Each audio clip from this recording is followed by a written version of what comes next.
welcome virtually, welcome in person.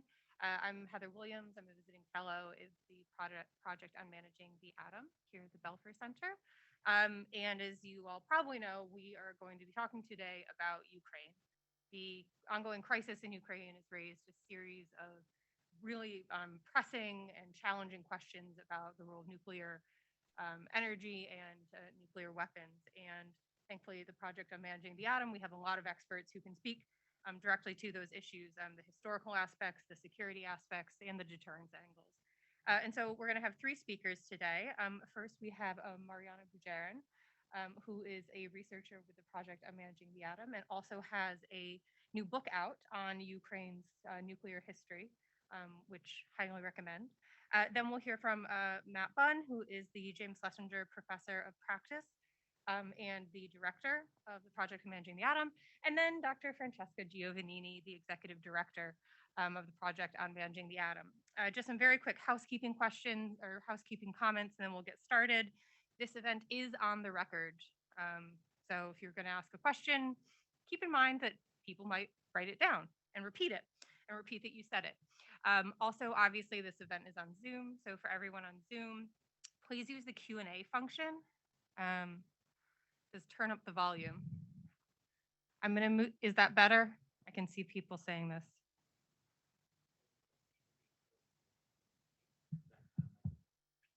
Thank you, Aditi. Aditi says that's better. So for all the speakers, please, you're going to have to pull the mic in and speak directly into that. It's the masks. I've never been told that I'm a soft speaker in my entire life. So this must be the masks. Right. So housekeeping, just to follow up on that. This will be on the record. We have on Zoom. If you could put your questions into the Q&A, and I'll do my best to monitor that when we get to the discussion. Each speaker will provide about 7 minutes of remarks, and then we'll open it up. Nothing else really to add. Just let's dive into these really challenging questions, which I'm sure we've all seen on the news. And now we have three experts who are going to tell us how to think about them. So Mariana, please get us started. All right. Well, thank you, everyone, and welcome to all of those who are not here physically but are online on Zoom. Thank you for dedicating your time. I said, did I overdo it? So I will start with a brief overview of Ukraine's nuclear history to set the context for the current conflict, but also for some of the very pressing nuclear issues that we are considering amid this war and amid the crisis in Ukraine. As we all probably heard at some point or the other, Ukraine gave up its nuclear inheritance that it received inherited from the collapsed Soviet Union in exchange for financial compensation and security assurances from the three depository states of the Treaty on the Non-Proliferation of Nuclear Weapons, the NPT, and it is beyond doubt that in 2014, one of the signatories of this document, the so-called Budapest Memorandum on Security Assurances, had violated it by, disrespecting Ukraine's sovereignty and territorial integrity despite its commitments, and proceeded to start a war in eastern Ukraine and now has escalated to a full-scale invasion. There is a pervasive narrative publicly in Ukraine, but also we hear it from Ukraine's leaders about a sense of regret and a sense of betrayal, right? So the public narrative, the simplified story is Ukraine had the world's third largest nuclear arsenal. It gave it up for basically a piece for a signed piece of paper that contained empty promises, and look what happened. Ukraine's security is in peril. The history, of course, is a lot more nuanced.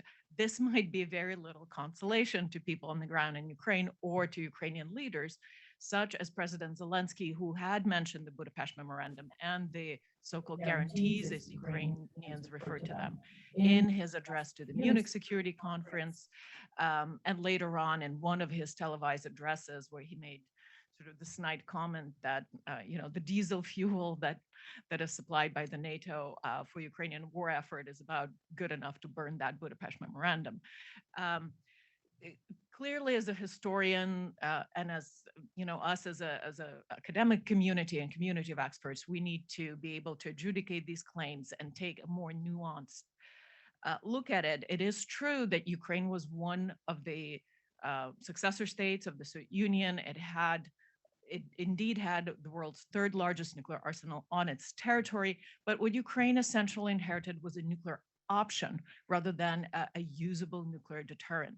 There would have to have been a significant investment of resources, time, and significant political and economic costs that Ukraine would have had to be prepared to incur at that time in order to reshape this inheritance into something it could actually use for its own strategic purposes.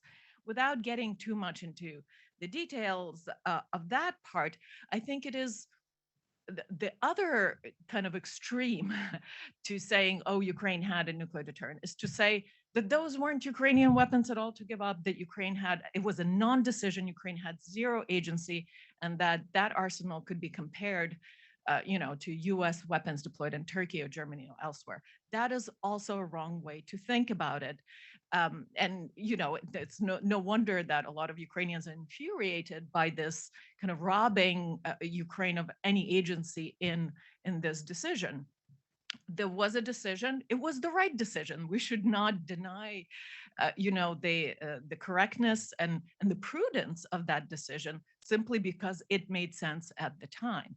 We know many countries, we know a number of countries in the international system that also didn't have huge economic resources, that did risk international opprobrium and pursued nuclear technology doggedly for years, for decades, to get to their deterrent. North Korea being one, Pakistan, other states that were less successful. But we know the states are capable of that. The fact that Ukraine did not decide to do that it wanted to be, to enter international community on good terms does not mean it was not a decision.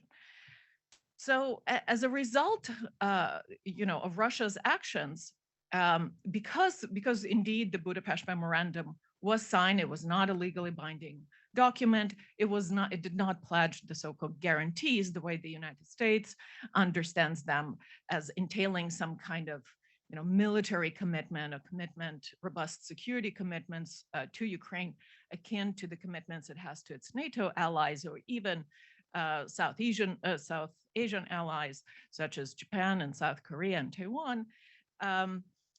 Nevertheless, this document, this Budapest Memorandum, was attached to the act of accession of Ukraine to the NPT, and thereby became sort of an inevitable part of the broader non-proliferation regime. It is now part of that system. It is part of that history. And therefore, the breach of these commitments by Russia, by the way, basically one of the main stakeholders, a state that has been responsible for shaping the system of nuclear governance on the nuclear weapons side, but also nuclear energy side, right? This is, none of these regimes would have been possible without the cooperation of the Soviet Union and later of Russia as one of the successor states. So the breach of those commitments have repercussions not only for Ukrainian perceptions. I mean, we could say, all right, it's too bad for Ukrainians, they should have built up their conventional military to be able to deflect that attack better and so forth. But it has broader international repercussions for the non-proliferation regime, for the credibility of the main bargains that are built into this system. And, as an aside, of course, we know that the NPT regime is already under much stress, under much duress on various sides. There's TPNW, that process is now, the treaty is in force. And some allege, I think justifiably, that it is rather damaging to the credibility of the NPT regime and the main bargains in it.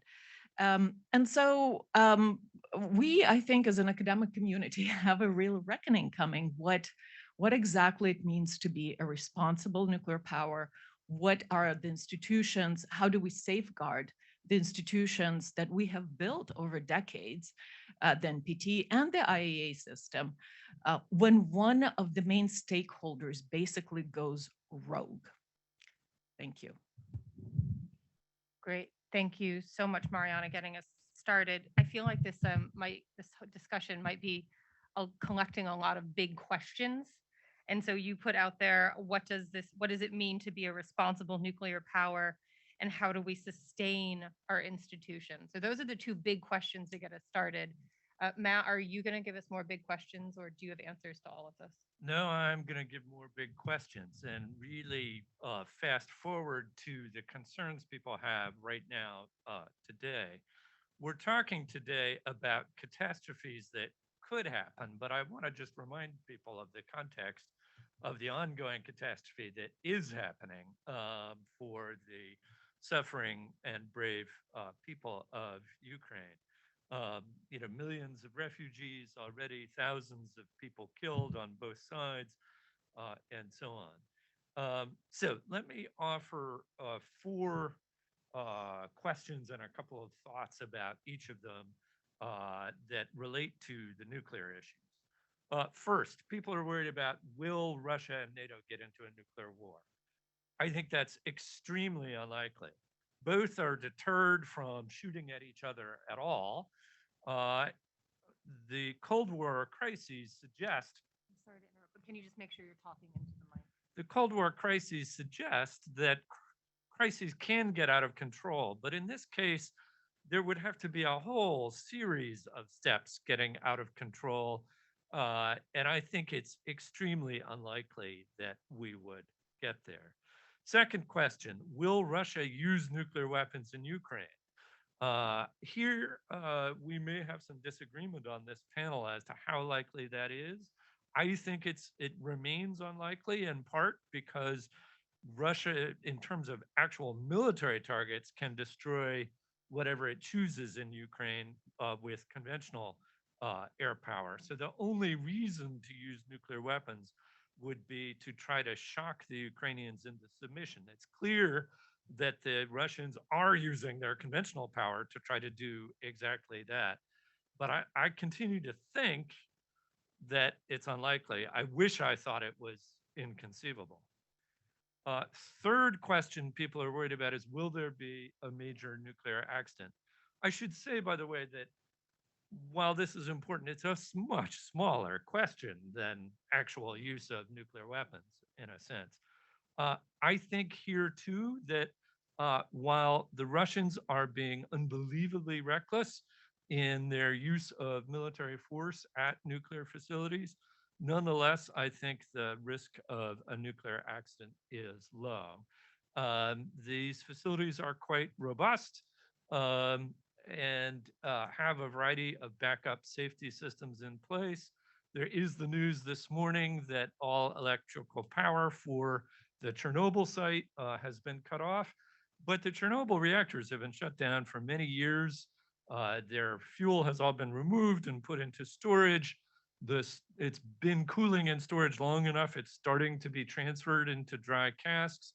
The IAEA has made it clear that it does not see a critical safety issue there. My biggest concern is if the war gets to the Rivne reactors, which are a much older and less safe and less robust design. Fourth question is, what will happen to nuclear danger and efforts to control it after this is all over? And here's where I actually have my biggest long-term worries. The reality is, with the sanctions the United States has imposed on Russia and that the rest of the West has imposed on Russia, with whatever Russia does in response to those, with our reaction to the war itself, we're going to be in a deep freeze of relations between Russia and the West, I think, for quite some time to come. And the crises of the Cold War and of the pre-nuclear era make it clear that when states are incredibly hostile relations, it increases the risk of crisis and of conflict. What's more, it makes it more difficult to engage to reduce those dangers. So I think it will be much more difficult to, for example, negotiate a follow-on to the New START treaty before it expires in February of 2026, to put in place better, approaches to reducing the risks of military incidents and so on. The only bright spot, conceivably, but again, I think it's a small probability, is that if you look back at the Cuban Missile Crisis, it scared everyone so much that they went the opposite direction.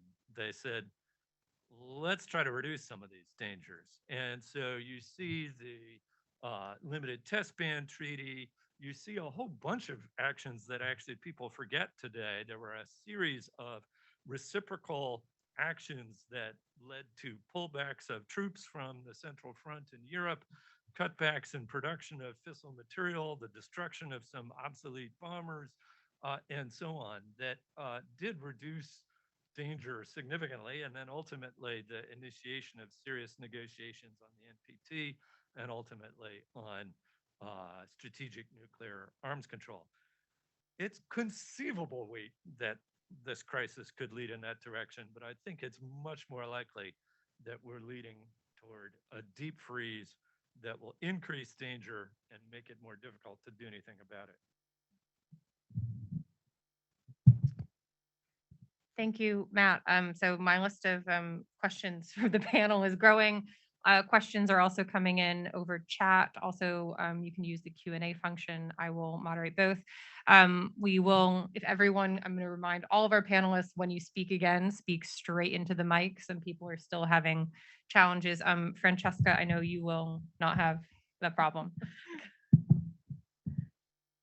Good morning, everyone, and really thank you so much for joining us today. As Matt said, we are convening at a very tragic moment, and I think it's important that we all recognize that it's very easy somehow to theorize about nuclear use and nuclear risks, sitting comfortably in Cambridge, Massachusetts, but the reality on the ground is definitely way more dramatic, as we are seeing.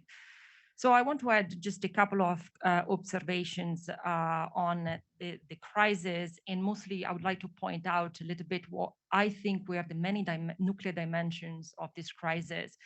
I want to start with how the war began. If you have read the writing statement of the Russian Federation that was released on February 16, that was the very last communication the Russian Federation sent to the United States. After that, any negotiation was halted. The Russian Federation highlighted two specific concerns they had. One was an argument that Putin has reiterated a couple of times also in present days, that Russian intelligence has actually claimed that in secret partnership with NATO and the United States, Ukraine was actually seeking the atomic bomb. That was specifically written on the concerns of the Russian Federation, February 16. The second one was yet again the concern of over the missile defense system and the possibility that, in fact, missile defense system could, forward deployed, be strengthened, and therefore really undermining, the nuclear deterrence of the Russian Federation, something that Putin has also defined as an existential threat. Then we move into nuclear saber rattling. I was really stunned by how quickly the Russian diplomats and even seasoned diplomats like Secretary Lavrov moved immediately in talking about the possibility of an escalation into a third world war, which will be nuclear and destructive. Then you have seen pretty quickly after the beginning of the conflict, the decision by Putin to increase the alert to the readiness of the nuclear forces, although as the Pentagon said, we have not seen any specific change in their operations. And Eder, of course, here has written a lot about nuclear bullism. I think it's interesting how they've escalated immediately into this nuclear rhetoric, really, augmenting the intensity and the pace of the risk. So I think the crisis in Ukraine has many nuclear dimensions. And I want to just conclude with a couple of observations about the possibility of escalation. And I completely agree with Matt that when we talk about the possibility of escalation or in Ukrainian war, we are mostly talking about the potential risk of nuclear use, not necessarily a risk of nuclear war. And I think it's important we are precise with the terms. Now, as I wrote in my bulletin article, I mean, we are trained, after all, as nuclear experts to really think the unthinkable. But for me, this scenario today is unlikely, but the probability is unfortunately not zero. And as I explained in the article, for me, the more we protract the war, the more somehow with the Western help, with support from NATO alliance and from the United States, the more we perpetuate what might be on the ground, a sort of impasse, a military stalemate between the two forces, with the Russian forces now encountering significant logistical issues, morale is very low, and the Ukrainian forces now fundamentally believing they can actually win against the Russians. To me, we are actually moving into a very dangerous stalemate that might actually be broken with the decision by President Putin to escalate further into the use of weapons of mass destruction. Now, it could be a use of chemical, it can be a use of tactical nuclear weapons, but I find it very hard to believe that Putin will decide to endure this hurting stalemate, seeing what NATO is now sending over to Ukraine without deciding to further escalate. And if Putin doesn't believe that he can break the impasse with conventional capabilities, and in my view, he's probably getting to this point, then there is no alternative for him just to further escalate. I also want to mention a couple of things that make this scenario improbable, although, as I said, the probability is not zero. The first one is we are all making the assumption that Putin has an intention to occupy Ukraine and not to destroy it. Personally, what I've seen on the ground actually greatly concern me. And I think actually the first phase of the conflict, that theory was right. The idea was a blitzkrieg towards Kiev, the capitation of the government, imposing a pro-Russian government, and more or less Europeans and Americans would have lived with it.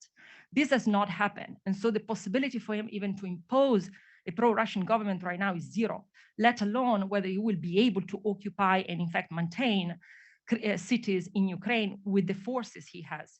And just very recently, in fact, yesterday, the Pentagon has actually revealed that Putin is seeking mercenaries and foreign fighters from the Syrian war, fighters that actually also operated chemical weapons.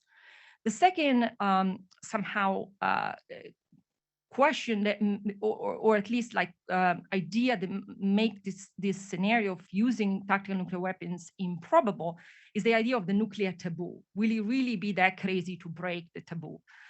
I have to be honest, it's a difficult question to address. I don't think Putin is gone mad. I think we have just used an appeasement strategy that has catastrophically failed. If we have seen what he has done in the Second Crimean War over Grozny, he basically let the city completely destroyed after he finished his military occupation. It doesn't seem to me as somebody who has any problem in escalating further if his objectives needs meeting. The final one, which I think instead is a true counter-argument, is the Russians have plenty of counter forces, conventional capabilities. They are now introducing new terrifying weapons like the thermal barrel weapons on the ground. But I think what we're seeing here is a clear escalation of intensity, targeting, and pace. And we now are in a very delicate situation, specifically for NATO and the United States, where we start thinking about, or we need to start thinking about, what is the threshold that will tilt the balance towards a potential use? I mean, I think this is the important question we need to address today. Thank you.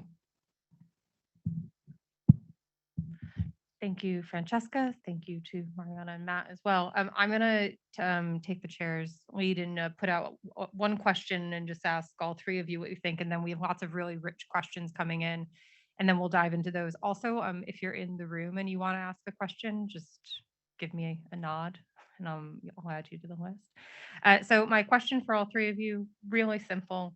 Where are the off ramps? What are the scenarios?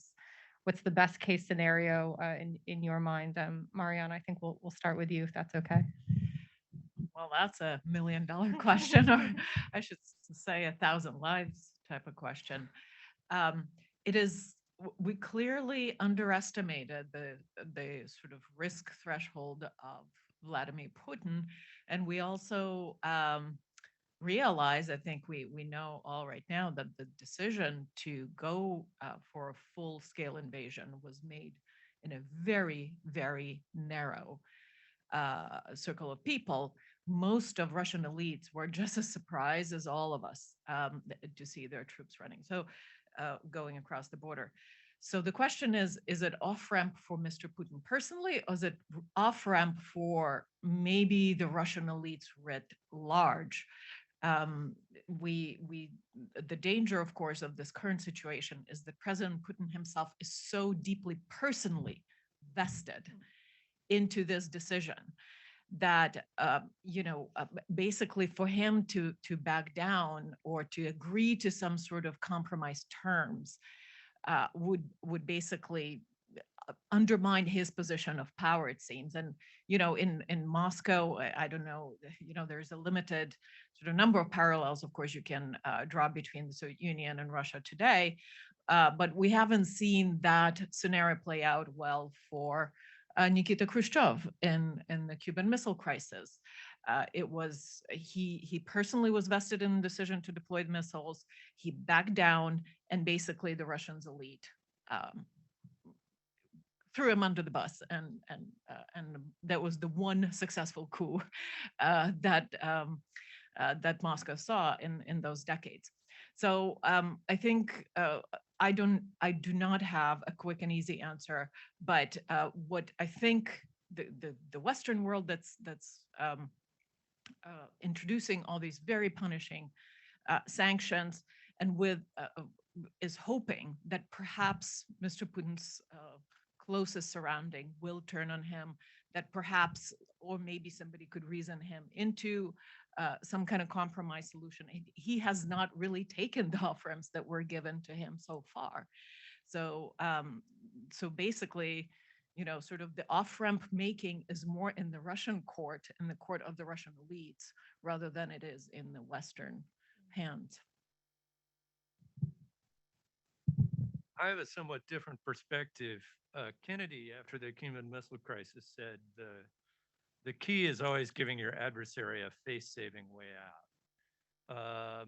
And I think with all these sanctions, the West needs to be thinking hard about what plausible scenario would lead us to lift these sanctions, because you can't convince somebody to do what you want by inflicting pain without a credible promise to stop if they do particular things that are plausible for them to do. And Mariana is absolutely right that Putin's not going to just surrender. And so as ugly as it is, I think this meat grinder in Ukraine does not end unless there's some way that Putin can describe the outcome as sort of a victory.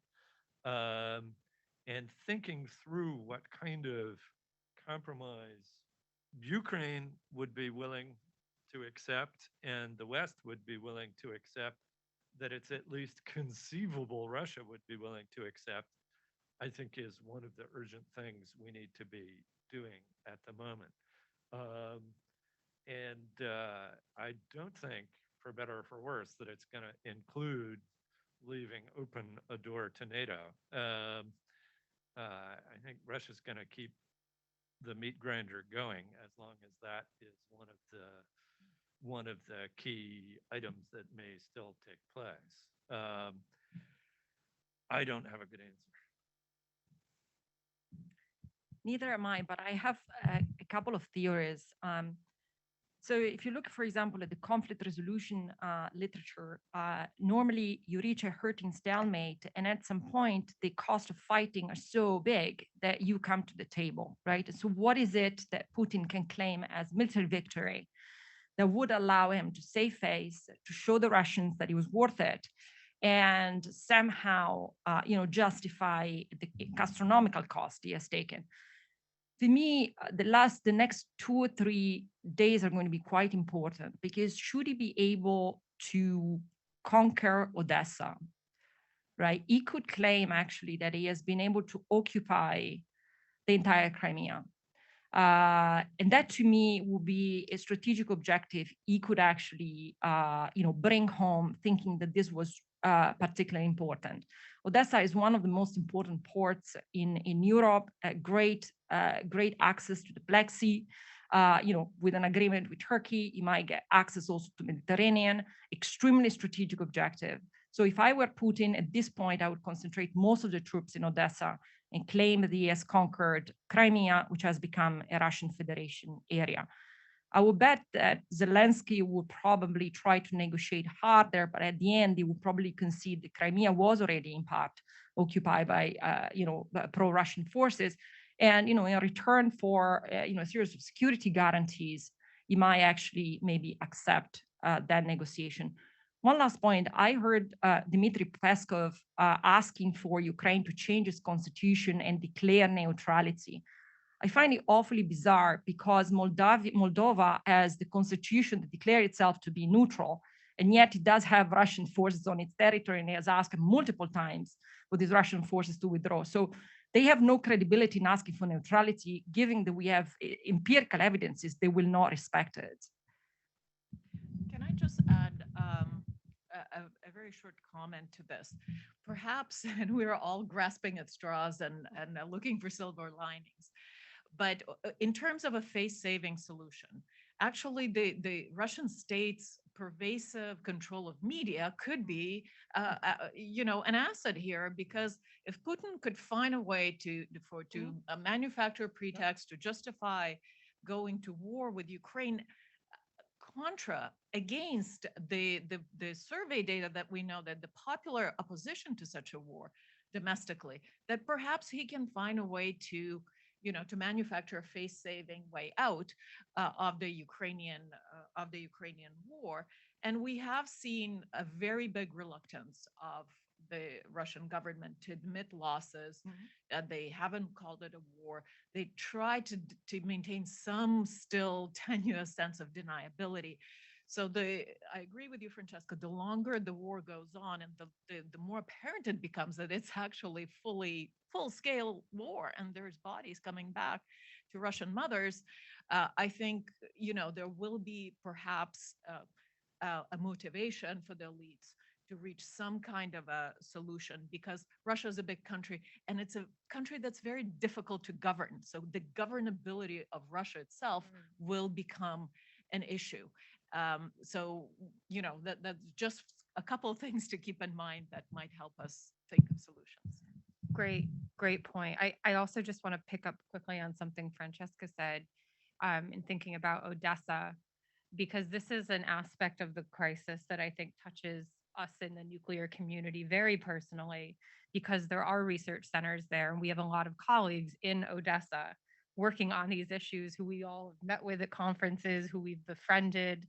And that's been an aspect of it that I think just really, really hits home in a lot of ways. So we're getting a lot of questions rolling in. I'm going to take a batch of the online questions, and then I'll come to people in the room, since you all seem to be a little bit shy. So you get a few more minutes, and then I'm just going to call on somebody. I've got one question for everybody, and then a question for each of you individually. So the question for everybody that I'd like to put to everyone comes from Steve Van Evra. And he asked if the panel could speak to Russia's nuclear deterrent. How large is the Russian second strike counter-value capability? Does Russia have a McNamara level assured destruction capability, which was defined excessively back in the days as survivable deliverable force of 200 EMT? What harm could this deterrent do to the US in retaliation to a US first strike? So that's the question for everyone. And then I have a question for each of you individually as well, just because we've got so many here. I'd really like to touch on them. The question I'd like to put to Mariana comes from Hernan Villagrán, which is what can we expect as regards to the NPT Repcon, and how I'm adding on to this now. What will this mean for Repcon whenever it happens? Question that I think would be best for Matt comes from our own Julianne de Trieux. Julian, I'm sorry, I mispronounced your name. The Boston accent isn't suited for beautiful French names. And Julian's question is, the crisis at the nuclear power plants in Ukraine involves nuclear safety risks triggered by military actions. These actions might be intentional or accidental and could lead to nuclear escalations. How does this peculiar situation redefine the distinction we make between nuclear safety and nuclear security? And then for Francesca, there have been a series of questions, about 3 or 4, all of which say, shouldn't these events point to the necessity of nuclear elimination? And so I thought maybe you could speak to that debate. So I think we'll change up the order a little bit this time. Maybe start with Matt. Okay, on the survivable deterrent front, Russia has a substantial nuclear force. There is no capability of the United States to destroy enough of Russia's nuclear force to avoid an overwhelming retaliation.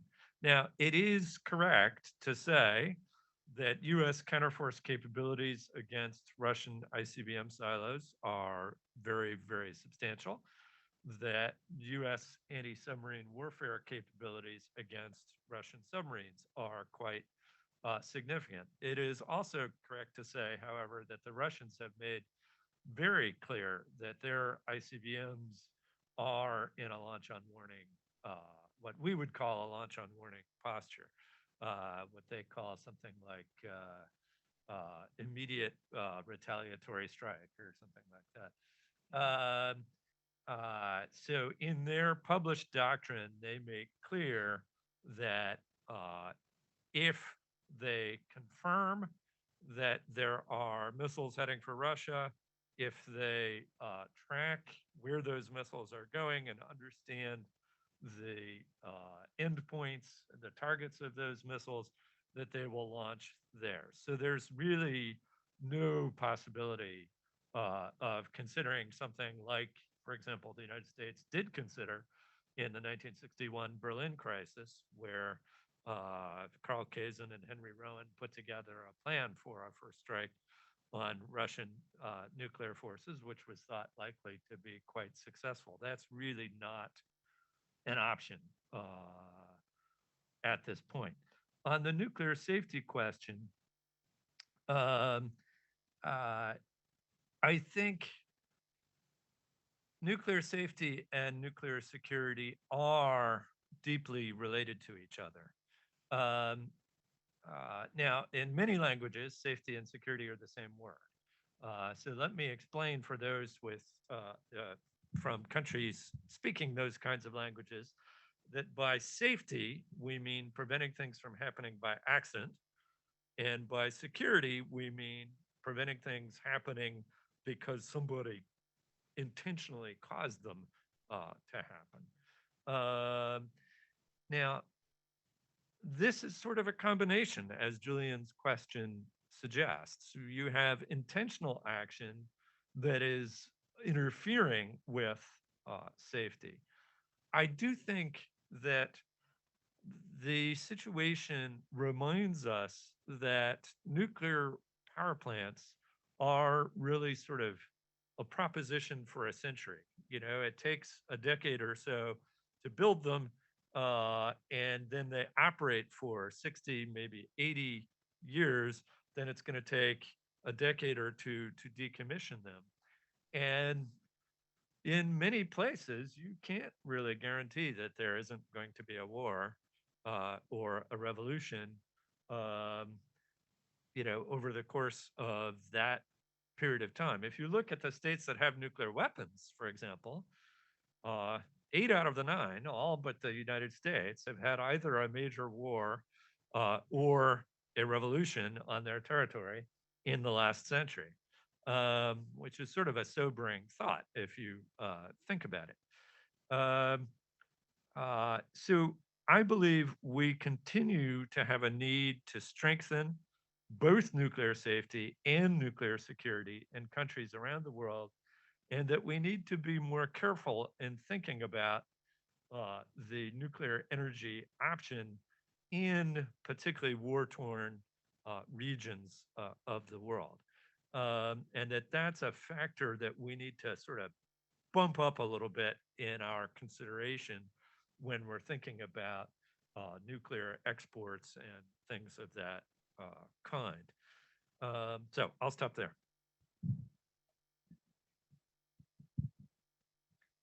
Thank you so much to those who have asked about nuclear disarmament or nuclear weapons elimination. I followed on Twitter actually some of the discussions, and so I would like to take it slightly different and just engage in a little bit of a counterfactual on how the Ukrainian war would look like in a world without nuclear weapons. Most likely would have already intervened in helping Ukraine against Russians, but a secondary situation, we will be engaged in a massive conventional war against the Russian Federation. So it will be technically a large-scale military war yet again on European soil, with potential of thousands of lives lost. I don't know which scenario is best. We have nuclear weapons today. Ukraine, unfortunately, is alone in fighting. We can try to support, through indirect means. Nuclear deterrence is a work here, and we should not fool ourselves. We are deterred by the Russian Federation, and we hope that the Russian Federation is also deterred by us in not trying to entangle NATO and the United States into what will be, in fact, a World War III with nuclear weapons. Now, let me, however, say a couple of things about how the Ukraine war, in my view, changes a little bit our work as nuclear experts. One thing I want to pick up is an observation Mariana made, which I think is incredibly true. I think this war changes very fundamentally the relation between nuclear weapon states and non-nuclear weapon states. And it is time that nuclear weapon states start giving very serious, credible, reliable, and enforceable security guarantees to non-nuclear weapon states. I think this needs to be the center of the work of many of us in the next few decades. It's not sufficient to ask what would qualify nuclear weapon states as a responsible nuclear weapon state. But the non-nuclear weapon community deserves to have security guarantees. And I think Ukraine explains this very well. But I think for us, there is a new agenda that opens up pretty widely today, which is how do we communicate nuclear risks to societies? Societies that fundamentally have sleepwalk into this crisis with very little understanding of terrible weapons we had at our capacity, and now need to grapple with questions over deterrence, weapons of mass destruction, and nuclear risks. So for me, more than engaging with the question of elimination of nuclear weapons, which is a very important debate, I think the nuclear community need to come together to really seriously think about how to communicate nuclear risks without doing emotional terrorism, but really engaging in an informative discussion. And Ukraine offers, in my view, a really, really special opportunity and a window into what the world might look like if one of these weapons goes off. So I think the conversation needs to continue, but we need to use it our advantage to protect all countries that have already committed to non-acquiring nuclear weapons for their own security. That is number one priority for the international community. And the second one is how do we make societies more aware of the risks we are all facing? All right, thank you. So I'll take, because it tags on nicely to what Francesca just said, I'll take the NPT Repcon question first, which is to say, I don't expect anything groundbreaking or positive out of that Repcon for a number of reasons. None of us expected anything good to come out, even back in January when the Repcon was due to take place, and now even less so, precisely for the reasons, or for a number of reasons, of course. And one of them, again, the credibility, the kind of robustness of this international non-proliferation regime centered on the NPT really relied for decades on nuclear powers kind of holding the common front, right, and trying to be the positive and the constructive force in this nuclear non-proliferation regime. And even then, they came under scrutiny for not doing enough on Article 6, which is the commitment to pursue negotiations on arms control and disarmament. as Matt had mentioned previously, now there's even less hope that any achievements in that regard, any progress on that article will be achieved. So we can expect the wedge between the nuclear states and non-nuclear states under the NPT to grow wider at the same time as there's all sorts of wedges between the nuclear states themselves. So it's basically the regime is torn in many different directions. About the strategic deterrent of Russia and the United States, Matt is absolutely correct. There really isn't a huge risk of Russia using its strategic nuclear weapons first.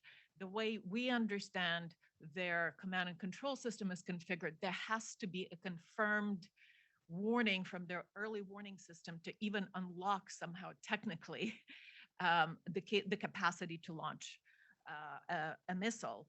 And of course, because of the way we understand deterrence, because of the way we have configured bilaterally this deterrence relationship, there are built-in areas of vulnerability that we left open. We have not built a bulletproof or nuclear missile-proof missile defense for a reason.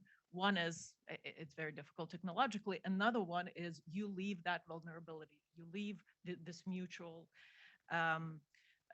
ability to target and hit each other's forces exactly in order not to do it. What worries me more than the strategic deterrent is the large arsenal of non-strategic nuclear weapons that Russia still holds on to. It's nearly 3,000 weapons, 2,800 or so. They are allegedly non-deployed. They're in central storages. That means they're in a different custody than the custody of military units that were supposedly would use them. And it has been a perennial question for US arms controllers, for us experts, why is it that you hold on, Russia, to so many non-strategic nuclear weapons? And the answer we have been receiving is for regional deterrence. If there is this large front, large scale war with NATO and that comes to Russia's territory in a scenario that literally NATO forces are surrounding Moscow and the entire state is about to fall, then there could be a justifiable first use of a non-strategic nuclear weapon to sort of show resolve, to halt this advance, to offset conventional advantage of the adversary, and to kind of bring the war to conclusion. So escalate to de-escalate. There has been pages, trees felled in the last decade or so trying to figure out exactly what to make of this strategy. But we also have to remember that maybe today's regime is not going to really go by the letter of their doctrine. What confidence do we have that Putin is there kind of rereading his nuclear doctrine right now and saying, how can I make this work? Clearly, a war of aggression is not part of a Russian military doctrine. And so I know the US intelligence services are watching these central storages very, very closely. So hopefully we'll have some warning, but these weapons, they are under a different system of nuclear command and control. They're shells for artillery, they're gravity bombs. I mean, they're kind of an easier barrier or lower barrier to use technologically set of weapons. And those are the ones that keeping me up at night, amongst other things. Thank you in particular, Mariana, for that last kind of contribution. Stephen Everett asked a follow-up question about Russian military doctrine for tactical use, and I think you covered that really nicely. Questions from the room? Matt. I just realized people on Zoom aren't going to be able to. Yeah, if you would, please. I had a question building on what Mariana and Francesca were saying about non-strategic nuclear weapons and chemical weapon use. So do you think there are different pathways to use of both of these weapons? Is one of these a tactical weapon used to achieve military gains, or are they both essentially weapons of terror in a sense? And would there something used that Putin would use in like a final day scenario? Any other questions from in the room? Yeah, please.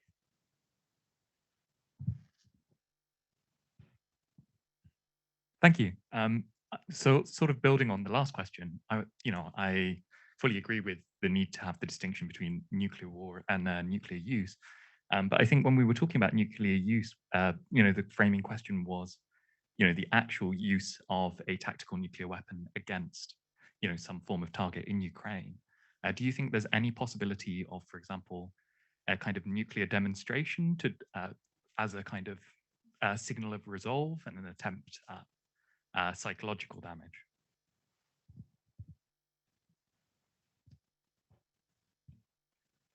Thanks. So before we dive into that, I'm adding two others onto the list for folks. There we go. So Francesca, Professor Nina Tannenwald had a follow-up to one of your earlier comments that I'm also really curious to get your feedback on. She said, great comments by Francesca, but isn't the implication of your argument about security guarantees basically an argument that the world must become more militarized, even if just conventionally?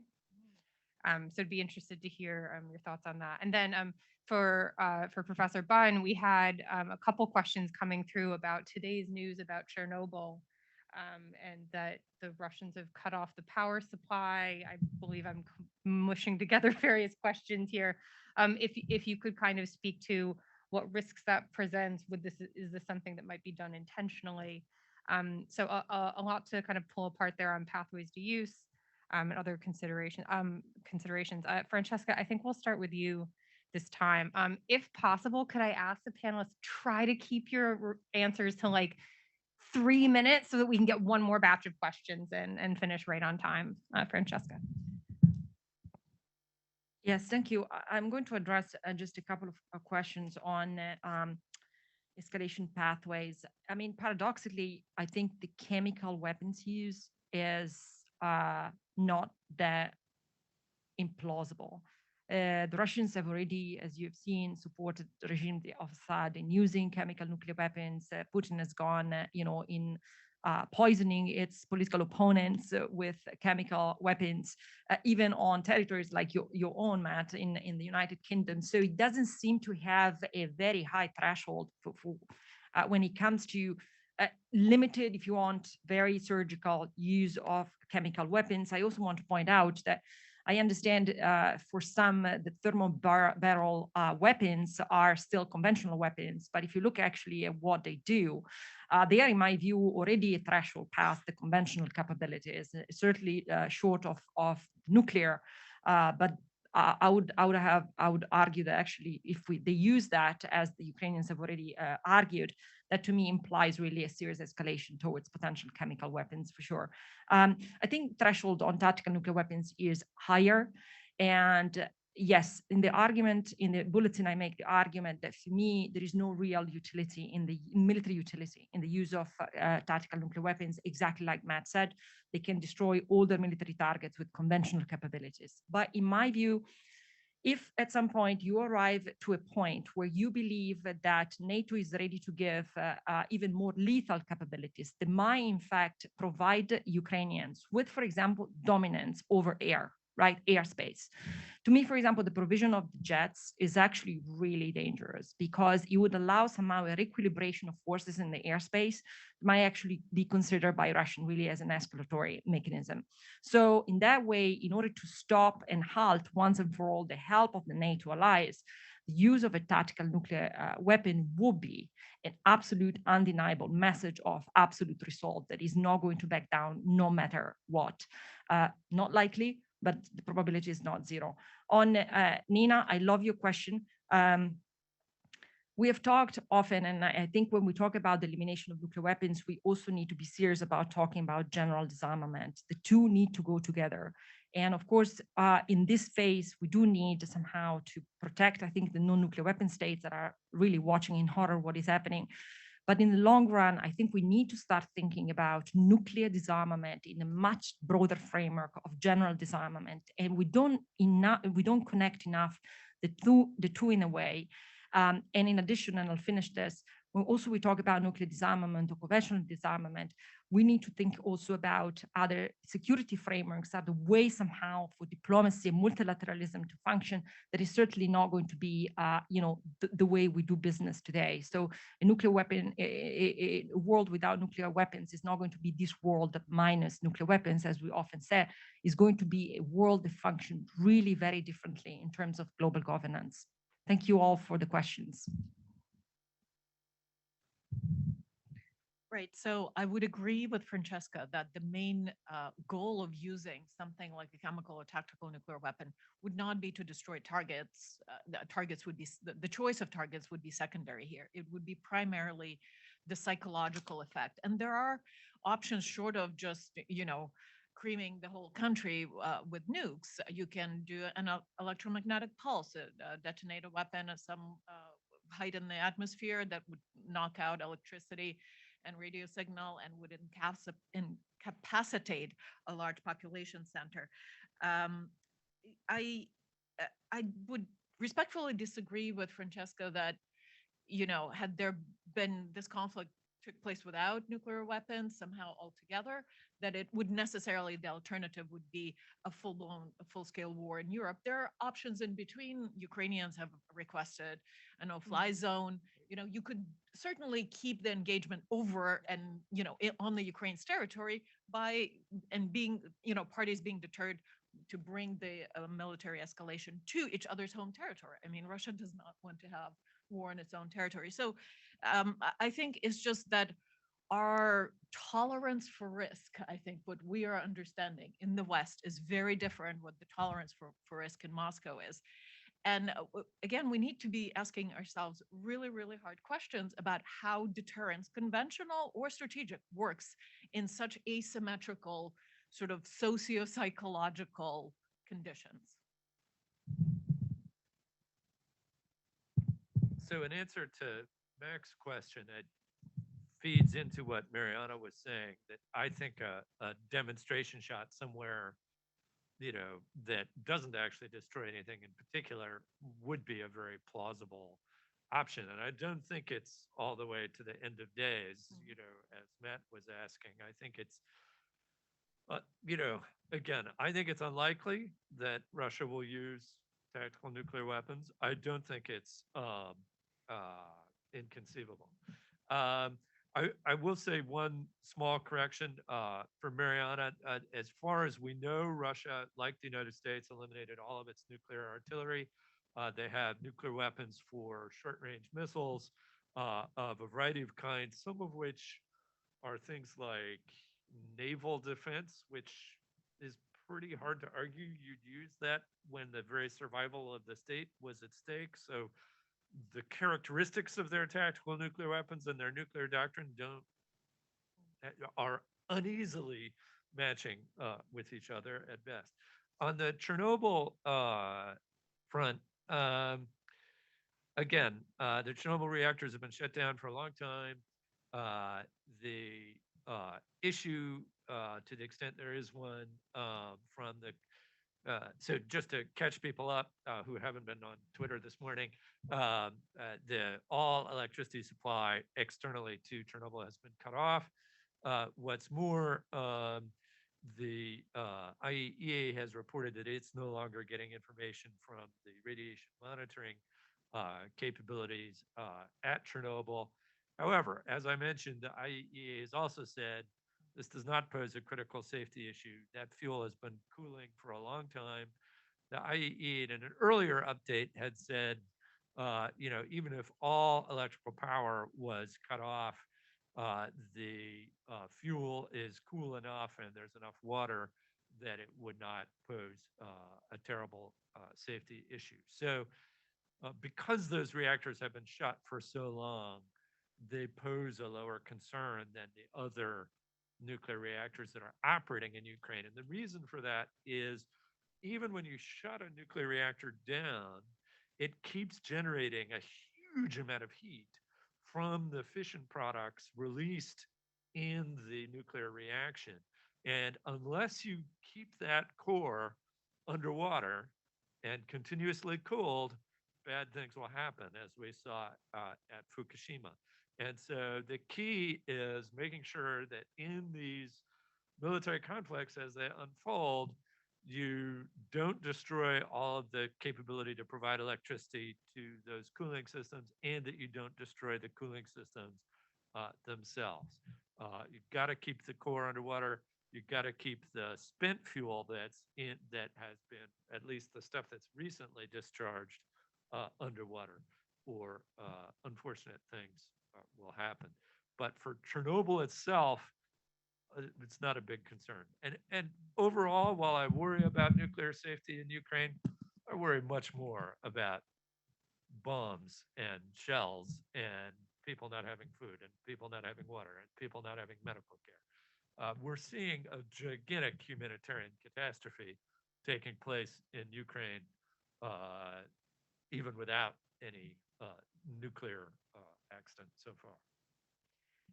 Matt, that was a really helpful comment right at the end there, because, if you watch CNN or the news, you would think that that it's the reactors that's the number one thing we should be worried about, and that's where all of our attention should be. Yeah. And so your comment just now, I think, was a really important, really powerful one. Any last questions from in the room? Yes, in the back, please.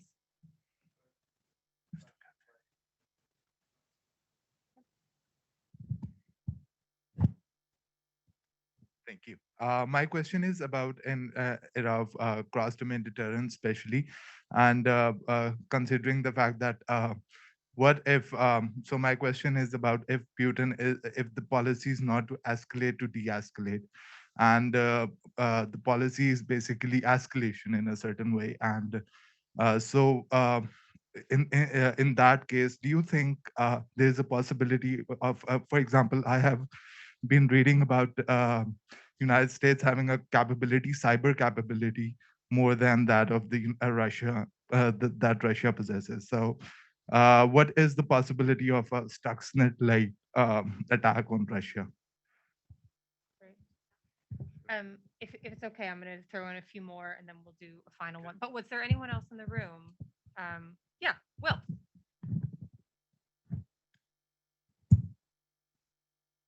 When in times like these, I think we sometimes reach for analogies, however imperfect, and one that keeps coming back to me is the one of Japan ahead of 1941, especially given the sanctions that are starting to, oh well, they have been biting and are continuing to bite, and so I guess in some ways this is a reframing of Heather's first question, but to what extent do we see similar patterns in Russia right now to the discussions held in Japan ahead of World War II? To what extent does Russia see itself as, over the medium to long term, in an inevitable downward spiral with the West? And I'm going to add in, I'm going to throw in one more from the chat. This is a whale of a question from Adam Thompson at European Leadership Network. He asks, suppose hypothetically, Putin does use nuclear weapons in Ukraine to scare off NATO and coerce Zelensky into a deal. How should NATO respond? Do Washington or NATO have strategies for de-escalation and war termination with a nuclear adversary who's already making nuclear threats? So those are three pretty big questions around cross-domain deterrence, escalate to de-escalate. Will's, I thought, great question about historical analogies with Japan and how Russia sees itself. Does it see itself as this declining power? And then Adam's hypothetical, if we get into a scenario of Russian nuclear use, for us in the West and for NATO, what are the de-escalation options there?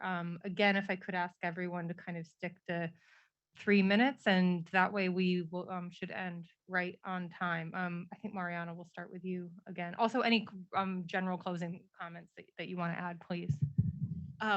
So I worry about the precedent of the Hiroshima and Nagasaki bombings more than I can comment on the general sort of the beginning of the World War II and Japan's role in it and how Russia might compare to Japan, because at some basic level, this is exactly what the United States did in Japan and wanted to end a war, clearly against an aggressor that started the war first. And, there's all these important points of difference, but it achieved the ends in Hiroshima that it could have achieved with conventional weaponry, only a lot more conventional weaponry. It has bombed cities left and right. There was nothing standing in Japan, but it used this one really terrorizing strike to bring about the capitulation of Japan.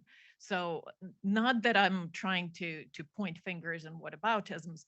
What I'm saying is it would not be about Mr. Putin to use that, amongst the various manufactured justifications and pretexts for to inflict something like that on Ukraine. I'll pass the rest of the questions along. Okay, cyber attack. I think a U.S. cyber attack is very unlikely at the moment. I think the United States is relying primarily on sanctions as the punishment for Russia's actions. One of the mysteries at the moment is why we aren't seeing more Russian cyber attacks. Why is there still electricity in Ukraine? Why is there still internet in Ukraine? Why is the banking system in the United States still functioning? The United States thinks it's totally legitimate for us to attack Russia's economy with sanctions, and would be totally illegitimate for Russia to respond by attacking our economy with cyber. I don't think the Russians ever signed up to that definition of what's legitimate and illegitimate. There's all sorts of interesting speculation online as to why we're not seeing more Russian activity in this space. In terms of Russia seeing an existential threat, I don't think it's so much that they see themselves on a path to decline, but for decades, Putin's public statements again and again, and actually Brian Taylor had a good piece on this a little while ago, has argued that the United States and the West in general is determined to crush Russia, to keep Russia down, to break Russia up, to prevent Russia's development. And he may very well see these much more crushing sanctions as just reconfirming all of that and requiring some kind of major response on his part to defend Russia. So that, I think, is a very significant concern. As to how NATO should respond if Russia uses nuclear weapons, I don't think anyone has a good answer to that. The reality is deterrence will still be there. NATO is not going to want to get into a shooting war with a nuclear power, especially one that's just demonstrated its willingness to use nuclear weapons. And so clearly there would be a major effort to beef up defenses for all of NATO states, that adding on to what's already underway. But beyond that, it's not obvious to me what the right answer would be. Thank you. I'll be very brief. On Will's point, when I wrote the bulletin piece, actually the historical precedents I was thinking about was actually President Eisenhower and the Korean War. And if you look at the declassified information, for a few weeks, the Americans did think about, to break the Korean resistance by using nuclear weapons. And then partly was not as strategic as Ukraine probably is for Putin, partly was, a potential way out for the Americans, and so never happened. But for me, that was the very first case where you had a nuclear weapon state involved in a fighting against, a non-nuclear weapon state, with the real possibility of escalating towards the nuclear threshold. So that was the example I was thinking about historically. On NATO, I received that question several times, what should NATO do? And Adam, for me, if the Russians use even one tactical nuclear weapon, it's no longer going to be only about NATO and the United States. Now, let's remember that right now, we in Europe and in North America feel that this is a war that the world is fighting, and that's not true. If you look at the blockade of sanctions, there are key countries, Gulf countries, Central Asian republics, China, India, Turkey, Mexico, many countries around the world. In fact, I would say 2/3 of the world that is still out there just looking at this war without having imposed any single sanction. Now, I believe the fear for Putin maybe to lose, for example, the support of the Chinese, which now becomes indispensable for him, being completely cut off from any Western market, might serve as the real deterrence to de-escalate. So if he is entertaining the possibility of using a tactical nuclear weapon, I do expect the entire international community to intervene by isolating him, by cripple the Russian economy, really sending it to dark age. And it can only be done if the rest of the world has enough interest to actually join. And in my view, the breaking of the nuclear taboo, and there is a reason why it is still holding, should be sufficient for the international community as a whole to give a response. So with the use of tactical nuclear weapons is not going to be only a problem of NATO. It's really going to be way beyond this. Thank you. It's a really depressing note to end on. So I'm going to add just a few comments, and then we're going to finish on time. Just one thing to flag, Stephen Schwartz has put a great comment or a great question into the Q&A. Stephen, if I could ask if you could just copy and paste that into the chat. It just provides a lot more detail about what's about the power cutoff at Chernobyl. I will confess it is more physics than I've engaged with in years, so I'm not going to even attempt to read it out to you. Just very final thoughts and some thanks. I've talked to, I think, all of the panelists about this, and it's really sad that our work is so relevant.